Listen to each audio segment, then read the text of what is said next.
یہ دراصل وہ مستقبل ہے کہ جو ہمیں اپنی ہی کوشش سے اور اپنی ہی محنت سے اور آگے بڑھ کر اس کو اپنی گرفت میں لے لینے سے حاصل ہو سکتا ہے۔ اس لیے کہ اللہ تعالیٰ کا یہ ازلی قانون ہے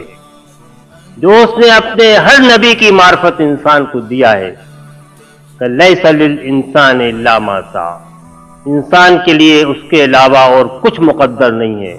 جس کی وہ سعی کرے، کوشش کرے، جد و جہد کرے، جس کے لیے وہ جہاد کرے، اور آخرت میں بھی اس کو جو کچھ ملے گا تو یہی کہا جائے گا انما تجزون ما کنتم تعملون، جو کچھ تم کو مل رہا ہے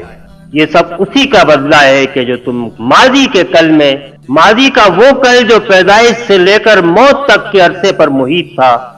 اس کل میں جو تم کر کے آئے ہو وہی آج جنت کی صورت میں اور انعامات کی صورت میں اور لذیذ کھانوں کی صورت میں اور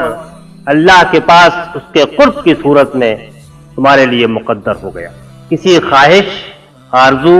دعا کے نتیجے میں یہ حاصل نہیں ہوا، یہ حاصل ہوا تمہارے عمل کے نتیجے میں۔ وہ دعا بھی اور آرزو بھی اسی عمل کا ایک حصہ ہے،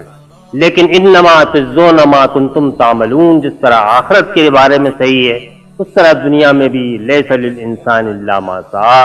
انسان کے لیے اس کے علاوہ کچھ نہیں ہے جس کی کہ وہ کوشش کرے۔